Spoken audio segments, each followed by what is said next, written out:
नमस्कार दोस्तों, मेरे साथ हैं भारतीय किसान यूनियन के नेता राकेश टिकैत। राकेश टिकैत 70 दिनों से आंदोलन कर रहे हैं, गाजीपुर मोर्चे पर धरने पर है। लेकिन इन 70 दिनों के बीच 28 जनवरी की वो शाम भी थी जब ऐसा लगा कि ये आंदोलन खत्म हो सकता है। पुलिस की ज़बरदस्त तैनाती थी, तमाम तरह की खबरें, अफवाहें थी, और उस बीच राकेश टिकैत की आंखों से आंसू निकले और वहाँ से एक ऐसा टर्निंग पॉइंट हुआ इस आंदोलन का कि बीते 4 दिनों से गाजीपुर पर इतनी भीड़ है जो शायद उसके पहले 65 दिनों में 1-2 दिन वैसी भीड़ हुई थी। क्या हुआ, और उसके बाद सरकार की तरफ से ये प्रस्ताव, प्रधानमंत्री का ये कहना कि मैं एक कॉल की दूरी पर हूँ, मैं मतलब सरकार, उन्होंने नरेंद्र तोमर के उस बात का हवाला देते हुए कहा, पुराने प्रस्ताव का हवाला दिया कि वो प्रस्ताव अभी भी कायम है।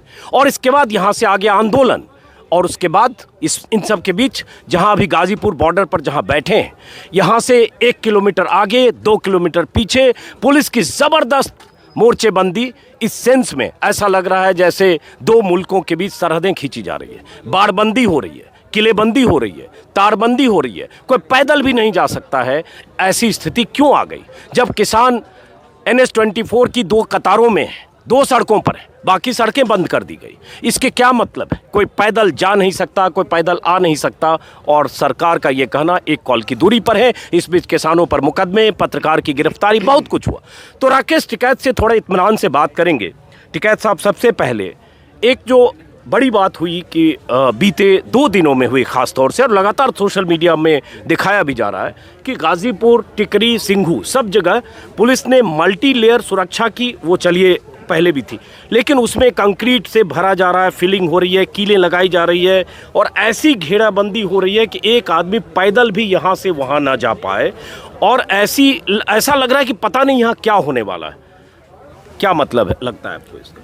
वो शायद हो सके कि जो डले मारने आ रहे हैं उनके लिए करी गई हो, क्योंकि दिल्ली की तरफ से ही आते हैं जो डला मारने वाले हैं। हो सके कि वो आयातित कर गए हो कहीं से, क्योंकि ट्रेंड लोग हैं जो जवानों पे पत्थर कश्मीर में मार रहे थे और दिल्ली में पत्थर किसानों पे मार रहे हैं, उनका क्या लिंक है? शायद हो सके कि उसके लिए करा गया हो। लेकिन जैसे सिंघू बॉर्डर, टिकरी बॉर्डर, सबकी तस्वीरें बहुत वायरल है। गाजीपुर पे भी मल्टी लेयर पुलिस वाला होना एक बात है, लेकिन पैदल रास्ते, जहां यहाँ कौशाम्बी की तरफ से पैदल रास्ते थे, पैदल रास्तों को बंद किया गया। 8 फीट की दीवार थी, कुछ लोग फांद कर जा रहे थे, वहाँ दीवार के दोनों तरफ JCB लगाकर 8 फीट गड्ढे खोदे गए, मैंने भी देखा। और हमारा जो कैमरा सहयोगी है 3 घंटे तक पैदल भी कल नहीं आ पा रहा था। तो आपको घेरा जा रहा है या लोगों को घेरा जा रहा है कि जो लोग आसपास से जा रहे हैं परेशान हो जाए? गाजीपुर के चारों तरफ 5 किलोमीटर में कोई जा ना पाए, मकसद क्या लगता है? जब ये किले क्यों बनाए जाते थे पहले, कि राजा अपने आप को सुरक्षित करता था, तो कहीं वो टाइम तो नहीं आ गया कि राजा अपने आप को सुरक्षित कर रहा? ऐसा भी हो सकता है। कहीं ऐसा तो नहीं कि, चूंकि एक बात आपने कही थी कि 1 फरवरी को संसद मार्च करेंगे, हालांकि उसका रिकॉल भी हो गया, वापस भी हो गया, उसके बाद भी उस बहाने घेर के आपको कन्फाइन कर दिया गया, आप लोगों को एक दायरे में? कहीं ऐसा नहीं जैसे कई बार होता है कि रसद पानी बंद करने का भी इंतजाम होता है? ना, वो दिल्ली से तो हमें कुछ लेना ही नहीं, ना हम रसद पानी दिल्ली से लेते। वो तो अपने खेत से आता है रसद पानी, तो दिल्ली में तो खेत है नहीं, वो तो गाँव से आता है, वहाँ के कोई रास्ते बंद नहीं है। ये तो दिल्ली के रास्ते इन्होंने बंद करे, दिल्ली की आम जनता के रास्ते बंद करे, कि जनता दुखी हो और इनको कहें कि हम आपसे दुखी हैं। जितना ये वो करेंगे, जनता उतनी ही साथ आ रही कि लगे जी आपने जान बचा दी। ये तो पूरा देश बंधक होना था, किसानों ने जान बचा दी, सब खुश है। वे बोल नहीं रहे, लेकिन सब पूर्ण रूप से खुश है। आपने भी राजा का जिक्र किया टिकैत साहब कि राजा किलेबंदी कर रहा है अपने लिए, जो भी है, लेकिन कल आपने अपने भाषण में भी राजा का जिक्र किया और कहा ये आखिरी बादशाह होगा। तो ये आखिरी बादशाह से आप लुटेरों का आखिरी बादशाह होगा, बल्कि आपने कहा 2 बार आपने अपने भाषण में कहा। तो लुटेरों का आखिरी बादशाह कौन होगा, किसकी तरफ इशारा है? कंपनी वाले, जो बड़ी बड़ी कंपनी हैं, उनकी तरफ इशारा था कि लुटेरों के आखिरी बादशाह होंगे, उनकी तरफ है। नहीं, वो तो कंपनी वाले हो सकता है, लुटेरे हैं। आपका कहीं पे निगाहें, कहीं पे निशाना लग रहा है। ना, सब समझना अपने आप। भाषा हमारी भाषा सब समझे, गाँव के समझे हमारी भाषा। तो समझे, इसीलिए तो हम भी कर रहे हाँ हैं। तो समझ लियो। उसमें दो एलिमेंट है, लुटेरा और बादशाह, दोनों अलग अलग एलिमेंट हैं। हाँ तो दोनों अलग अलग ही तो हैं, एक कुछ छोटे लुटेरे हैं, कुछ बड़े लुटेरे हैं। वे बादशाही तो है, जैसे जागीरदार होते थे, एक राजा होता था, एक जागीरदार होते थे फिर उनके, तो यही तो है। ये जो बड़ी बड़ी कंपनी आ रही, यही तो बादशाह है। ये बादशाह तो कंपनियों का कोई और भी होगा जो उन अब पता कंपनियों नहीं, को वो आने तो मैं देता देखा नहीं कौन हो। सा है। इशारों में थोड़ी बात कर रहे हैं। नहीं नहीं, वो सब समझ ले लोग। एक और बात, अब थोड़ा उस मुद्दे पर आते हैं कि जो प्रधानमंत्री ने कहा कि एक कॉल की दूरी पर सरकार उपलब्ध है, और उस प्रस्ताव के साथ जो प्रस्ताव 22 तारीख को सरकार ने दिया, तो प्रधानमंत्री के उस कहे के 4 दिन हो गए, तो एक कॉल की दूरी कब खत्म होगी? जैसे मेरा वाला नंबर सार्वजनिक कर दिया आईटी सेल ने, और लोग मुझे गाली देते हैं, ऐसे ही वो कौन सा नंबर है सार्वजनिक कर दें, और लोग जनता अपने आप बता देगी कि कब जाना है, कौन से नंबर पर बात करें। वे नंबर सार्वजनिक कर दें, कौन से नंबर पर बात करें। नहीं, जनता को नहीं जाना है, वहाँ नेताओं को हम जाना ही जाएंगे ना, हमें वो नंबर बता दो कौन सा है, कौन से पे बात करें। भाई कौन सा नंबर है ना, कि जिस नंबर पर बात करें, नंबर तो देना पड़ता है ना हर आदमी को। हाँ वो नंबर बता दें कौन सा है। नहीं, तो उनका इशारा ये होगा कि भाई नरेंद्र तोमर से और इन लोगों से बात कर रहे थे, वहाँ उन्होंने उस दिन 22 तारीख को कहा कि ये प्रस्ताव है आपका, जब मन बने तो आप संपर्क कर लीजिएगा, आप मन बनाएंगे तो संपर्क करेंगे, यही मतलब होगा। मैं जब हम यहाँ पे आए, हमें उम्मीद थी कि 2 महीने बाद में 26 जनवरी है, और हम 26 जनवरी की परेड तक हमारा समाधान हो जाएगा। लेकिन अब इसका जाकर समझौता अक्टूबर में होगा, और लोगों को प्लान अक्टूबर तक की बनानी पड़ेगी हमको। उसमें गर्मी भी आएगी, सर्दी भी आएगी, गेहूं की कटाई भी आएगी, बहुत काम होंगे, भीड़ यहाँ पर बहुत कम भी होगी, तो उससे हताश होने की ज़रूरत नहीं है। हमको अब अपने गांव से सिस्टम वाइज लोगों को यहाँ पर जाना पड़ेगा। इसका अब समझौता जाके अक्टूबर और नवंबर में होगा, क्योंकि पुरानी एक कहावत है कि अगर मेले में कोई आदमी खो गया, कातक के मेले में, तो अगले साल उसी मेले में मिलता है। तो सर्दी में बात शुरू हुई, तो अगले साल सर्दी में ही ये समझौता होगा, अभी नहीं होने का। ये क्यों कह रहे हैं आप? हमें पता नहीं, बताइए, मतलब इसका मतलब अभी है फरवरी, अभी शुरू ही हुआ है। चलो बस हिसाब में नहीं बदला खाता, हिसाब लगाओ आप। हाँ, तो 9 महीने में कितने मौसम बीत जाएंगे, तो 9 महीने क्यों लग रहा है? उसकी अलग है, मुझे लग रहा अक्टूबर में जाकर समझौता होगा। तो ये बात बताइए, आप कह रहे हैं अक्टूबर में समझौता होगा, अक्टूबर में 9 महीने हैं, और समझौता शब्द का इस्तेमाल कर रहे हैं। एक बात और आपने कही थी मंच से, मेरे ख्याल से 29 तारीख को आपने कही थी कि नहीं, जिस दिन प्रधानमंत्री का बयान था ऑल पार्टी में, उसी दिन कही, आपने कहा था कि प्रधानमंत्री अपनी मजबूरी बताएं और हम किसानों से समझौते भी करा देंगे, बताएं तो सही क्या मजबूरी है। तो उसका आशय क्या था? नहीं तो बतावे सरकार, सार्वजनिक करें वे, और ये कहा कि वे अपनी बात बतावें, और एक प्लेटफॉर्म तैयार करें। अभी प्लेटफॉर्म थोड़ा है, अभी तो गुंडई के बल पे बात करना चाहते हैं।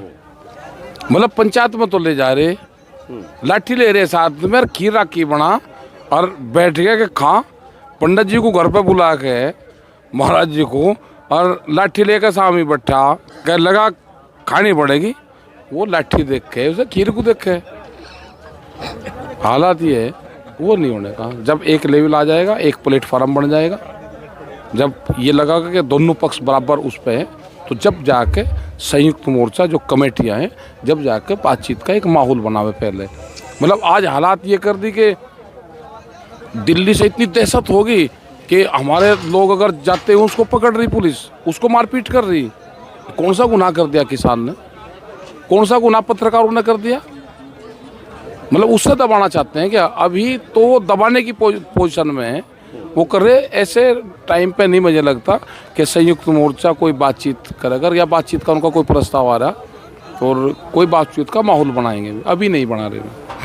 मतलब ये मान लें आपकी बात से कि कॉल आपकी तरफ से अभी नहीं जाएगा जब तक, अभी आपने लाठी खीर की मिसाल दी, एक बार आपने परसों ये भी कहा बंदूक के नोक पर बातचीत नहीं होगी, तो आपको लग रहा है ये डर का जो माहौल है इसमें बातचीत नहीं होगी? नहीं, इसमें नहीं। खोले, पहले रास्ते खोल लो, जो हमने रास्ते खोल रखे थे आम जनता के, वे जितने रास्ते थे वे रास्ते पूरे खोल लो। हम कोई नहीं जा रहे दिल्ली में। जब दिल्ली जाएंगे तो बता कर जाएंगे। किसान कोई वो तोड़ाएंगे बगैर बताए जाएगा, जब बताएंगे कॉल करेंगे और जब जाएंगे जब आप लगाना, फिर हमारे में दम होगा हम तोड़ लेंगे, नहीं दम होगा हट जाएंगे पीछे। अभी नहीं जा रहे, आप खोल दो रास्ते सारे। ये एक अहम बात है जो राकेश टिकैत कह रहे हैं कि किसान जब उधर जा नहीं रहा है, ऐसी कोई कॉल नहीं है, तब ऐसी घेरेबंदी क्यों हुई। और वो तस्वीरें सोशल मीडिया पर वायरल है, आप बार बार देख सकते हैं कि कंक्रीट की दीवार खड़ी की जा रही है, सड़कों पर कीलें लगाई जा रही है, वैसी तारें लगाई जा रही है जो LAC पर है, LOC पर है, वैसी तारें लगाई जा रही है कि कोई पैदल भी ना जा सके। ये स्थिति तब हुई है 26 जनवरी के बाद। सवाल ये भी उठता है कि अगर ऐसी कोई आशंका थी तो ये तैयारी 26 जनवरी को लाल किले के आसपास सब जगह होनी चाहिए थी, तो वो तिरंगा लेके नहीं कह रहा कि बहुत बड़ा धोखा सब लोगों के साथ में हुआ। जो लोग वहां तक गए ना लाल किले तक भी, उन बालकों के साथ में भी धोखा हुआ। उनने पहले दिन कहा कि हम लाल किले पे जाएंगे और अगले दिन वे लाल किले पे चले गए। हमें 35 साल हो गए, जो पार्टी विपक्ष में रहती है, हम लोग भी जितने धरने प्रदर्शन करें, सब कॉल करके गाँव में से आवा कि हम पार्लियामेंट पर चलेंगे, पार्लियामेंट पर चढ़ाई करेंगे। कोई गया पार्लियामेंट पे? ये कहने की वो होती है। और जिस आदमी ने पहले दिन घोषणा करी उसको लाल किले तक का रास्ता दे दिया। उनको एक साजिश में फंसाया गया है, उनको भी। किसी का मकसद कोई लाल किला नहीं था। मतलब जब जांच होगी, किताब लिखी जाएगी तो उसमें सारी चीजें ही आएगी। और राकेश टिकैत समेत तमाम नेताओं के खिलाफ लुकआउट नोटिस भी हुए। यहाँ माहौल भी ऐसा बना, 2000 पुलिस वाले, और वो उस शाम की तस्वीरें आपने देखी होगी। लेकिन दीप सिद्धू नाम का शख्स जिसने एक रात पहले वहाँ से ऐलान किया, वो शख्स जिसने झंडे फहराए, जिसकी तस्वीरें हैं, लाल किले के सामने तस्वीरें हैं, उसने कबूला कि हाँ हमने झंडे फहराए, और 3 दिन तक वो फेसबुक लाइव करके बताता रहा। तो वहाँ तो 2000 पुलिस क्या 200 पुलिस वाले भी नहीं पहुँचे, तो आप ही को घेरने ये 2000 पुलिस वाले क्यों आए टिकैत साहब? ये थोड़ा आज रहस्योद्घाटन देश के सामने करिए, क्योंकि ये आप मानेंगे कि 28 तारीख की शाम आपकी भावुक अपील टर्निंग पॉइंट है इस पूरे आंदोलन के लिए। उस दिन जो लगा, जो आपने कल कहा भी कि आंदोलन गड्ढे में जा रहा था, वहां से आंदोलन निकला, तो ये क्यों हुआ कि आप ही के इर्द गिर्द सब कुछ हुआ? ये वैसे ज्योतिषी हैं, ये इन्हें उसका ज्ञान नहीं था। ये 72वां गणतंत्र दिवस था। 72 का अंक होता है 9, और इन्होंने उस गुरु परंपरा पे अटैक करा धोखे से, उसने साथ दिया। और जितना गुस्सा था, जो गुस्सा था वो गुस्सा जल के माध्यम से, पूरे पब्लिक का गुस्सा जल के माध्यम से लिया, क्योंकि जल की तासीर ठंडी होती है, इसलिए पूरे जनता का गुस्सा जल में कन्वर्ट करा। और वो जल कन्वर्ट करके वो आज भी इतना ज़बरदस्त वो जल है, उसमें इतना गुस्सा है। जो यहाँ पर लोग आ रहे हैं, जो यहाँ पर लोग कावड़ लेकर, पूरे जो गांव से आया, पूरे गांव का गुस्सा वो जल में है। जल की तासीर ठंडी होती है, वो सोख लिया उसके, और वो अब गंगा जी में, सरोवर में प्रवाह करना पड़ेगा।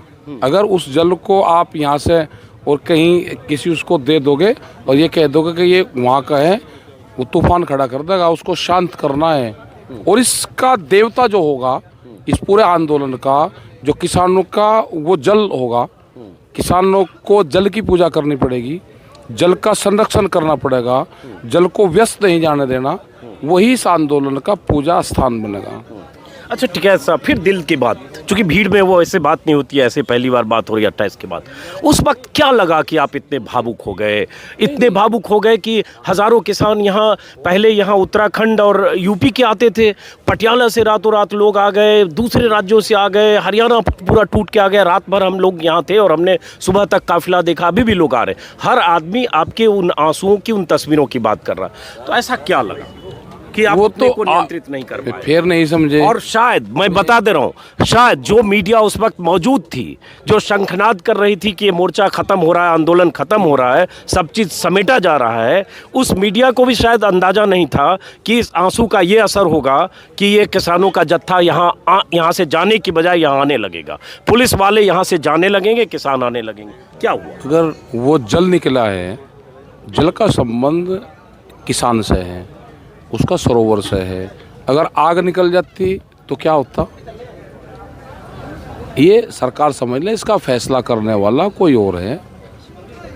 किसानों को वो नाले किसान का सीधा संबंध ऊपर वाले से होता है। इसका फैसला कर ले, जितना जल्दी कर लेंगे उतना ठीक आराम मिलेगा उनको। ना ये किसान घर जाएगा, 3 बिल वापसी लेने पड़ेंगे, एमएसपी पे कानून बनाना पड़ेगा। ठीक है जी, ये चीज़ें होंगी और सरकार जितना जल्दी इसको कर लेगी उतना ठीक रहेगा। अब चूंकि आप कानून पे आ गए, 2-3 सवालों ने कानून पे आ गए, चूंकि कानून एमएसपी पर कानून और 3 कानूनों की वापसी, यही बुनियादी मांग किसानों की है। जो 11 मीटिंग्स में किसान वहीं डटे रहे, अमित शाह के साथ मीटिंग में वहीं डटे रहे, लेकिन बीच में कुछ और तरह के बयान आए। नरेश टिकैत ने भी कहा कि 24 तक टाल दिया जाए, कुछ और बात आई, कोई समझौते का कॉम्प्रोमाइज फार्मूला हो सकता है क्या? तो अब माने कि वही है जहां किसान 22 बाहर के ऑथेंटिक बयान ना मानना जाए कोई भी। हम बयान दे रहे हैं, नरेश जी बयान दे रहे हैं और दे रहे हैं, वो प्रेस वाले उलझा के बयान लेते हैं उनसे। अगर भाई ये नहीं, चलो इतना हो जाए, जो 40 मेंबर कमेटी है, जो फैसला वो लेगी वो कमेटी ही फैसला लेगी उसका। वो बाहर से वे सुझाव दे सकते हैं कोई भी आदमी। खाप पंचायत के लोग हैं, गांव के लोग हैं, तरह तरह के बहुत लोग हैं, बहुत विचार आएंगे। अगर भाई इतना नहीं भाई इतने में मान जाओ, इतना नहीं भाई इतने में मान जाओ, एक बार के नहीं। लेकिन जो कमेटी का निर्णय है, जो गांव के लोग का निर्णय है, जो पूरे देश के गांव की आवाज़ है, वो पूरे ये है कि बिल वापसी ही घर वापसी है, इसका हुआ है। अच्छा, आपको ऐसा लगा था 28 तारीख को, जब बहुत सारे लोगों को लग रहा था कि ये कुछ ख़त्म होता ऐसा दिख रहा है, और फिर वहाँ से एक ऐसा मौका आया कि वो टर्निंग पॉइंट, संविधान को फटता हुआ देखा वहाँ पे। जो कानून बने हुए हैं, जो देश में संविधान है, उसको फाड़ा जा रहा था सरकार के द्वारा। ये था वो, ऐसे कैसे हो जाएगा देश का कानून को फाड़ने वाला, और ऐसे रह जाएगा। कानून की धज्जियाँ उड़ाई जा रही थी, पुलिस लाठी नहीं चला रही थी, गुंडे लाठी चला रहे थे, नारे लग रहे थे, दिल्ली पुलिस तुम लठ चलाओ, हम तुम्हारे साथ हैं। वो और गलत चीज़ थी। एक बीजेपी के विधायक का बयान है जिसमें उन्होंने कहा कि जो यहाँ बैठे हैं 100% आतंकवादी हैं, पुलिस इन्हें शूट करे, नहीं तो हमारा समाज जूते मारकर भगाने को तैयार। उसने 25 बोरी चीनी और 25 बोरी आलू की भिजवाई और 1000 कंबल भिजवाए। उस दिन कौन सा विधायक था वो? उस दिन किशोर गुर्जर ने ये भी भिजवाया। और किसने भिजवाया? मैं जिन जिन के नाम ले रहा हूँ, और के तो नाम अभी लेता, और ने भी भिजवाया। अच्छा, हाँ, उस दिन नहीं थे क्या? उस दिन चाल थी कुछ, पहले आलू भिजवाओगे, मिट्टी चीनी भिजवाओगे, कंबल भिजवाओगे। उस दिन हमदर्दी थी, राकेश टिकैत थे। फिर कौन सी बात आई कि फिर खिलाफ हो गए? कोई मंत्री पद तो नहीं चाह रहा था। ये बहुत बड़ी बात कर रहे हैं राकेश टिकैत, नंदकिशोर गुर्जर, बीजेपी के लोनी विधायक के बारे में, जिनका बयान, जिनका वीडियो वायरल है कि किसानों को या पुलिस शूट करके भगाए, नहीं तो हम जूते मारकर इन्हें भगा देंगे अगर हमारा समाज चाहेगा, और यहाँ नारे लगे थे। अब राकेश टिकैत साहब, अगर उन्होंने ये भिजवाया और उसके बाद फिर क्यों कहा, आपको क्यों लगता है? क्योंकि लोग ये भी कह रहे हैं कि वहाँ जब ये सब बातें होने लगी तब आपको लगा कि नहीं, अब हमें, और भावुक भी हुए, और उसके बाद कुछ ऐसी अंडरस्टैंडिंग शायद पुलिस से थी कि चलो ठीक है हम सरेंडर करते हैं। ऐसा नहीं था, ऐसा कुछ नहीं था। वो पूछ रहे थे कि किस कानून के तहत आप हमको यहाँ से हटवाओगे, वो चर्चा चल रही थी। कोई वो नहीं था, वो तो मीडिया 6 घंटे पहले दिखा रहा था। हम फोन आ गिरफ्तारी, मगर भाई कौन गिरफ्तारी दे रहा है, कौन यहाँ से हटा देगा? किसी पुलिस प्रशासन की, सरकार की वो नहीं है। हमने तो देखा कि एक बुजुर्ग आदमी, उसका कोई मामला था, टिकैत साहब के पास में गया, उन्होंने उनके घर वालों को कहा भाई इसकी जो चारपाई है थाने के बाहर सड़क पर बिछा जाइयो और इसका औका रखाइयो और गोश्त से। अकेला 3 दिन तक बैठा रहा वहीं। पुलिस ने बैरिकेटिंग लगाए उसकी 2 इंच नहीं सरका पाए हुए। मतलब वो नहीं है कि किसान संगठन का झंडा भी लग गया और 5 आदमी बैठ गए, तो वो नहीं है कि वो भी हट जाएंगे। हमको गांव के लोग यहाँ पर बैठा के गए थे, और हम मोर्चे को छोड़ कर चले जाएं, ऐसा नहीं है कि हम मोर्चा छोड़ कर चले जाएंगे। मोर्चे पे डट कर रहेंगे। गांव के लोग हमको बैठा गए थे, उनका मोर्चा पक्का मोर्चा है, उन्हीं को वापसी देंगे। वही हमको अब जो एक बात कल आपने कही, 2 सवाल आखिरी। एक आपने कहा कि हम 40 लाख ट्रैक्टर के साथ भारत यात्रा करेंगे, लेकिन एक बात उसमें कही, हारेंगे चाहे जीतेंगे, दोनों में। हाँ, तो दोनों चीज़ हो गए भाई, कुछ भी हो दोनों में करेंगे। तो इस आंदोलन से कोई राजनीतिक तरफ भी बढ़ने का कोई संकेत है? ये रोटी का आंदोलन है, इसमें कोई वोट तलाश नहीं बताना भूल के भी। बहुत नेता आ जा रहे हैं मंच के पास। मंच के आसपास घूमो जो, यहाँ रोटी मिलेगी उन्हें, मंच के आसपास वोट नहीं मिलेगी। कोई धोखे से वोट की तलाश में मत आ जाना। अगर किसी के दिमाग में वोट का हो तो अपना बगल ही रहे यहाँ से, ना उनको मंच देंगे ना उनको माइक देंगे। चलिए, बहुत बहुत शुक्रिया। ये थे राकेश टिकैत, खुलकर कुछ बातें कही और ये भी साफ कि बिल वापसी नहीं तो घर वापसी नहीं। हालांकि वो कानून है, लेकिन उसी बात को एक बार फिर से एम्फेसिस किया और साथ में ये कि अक्टूबर नवंबर तक बैठना होगा तो भी बैठेंगे। बहुत बहुत शुक्रिया राकेश टिकैत साहब।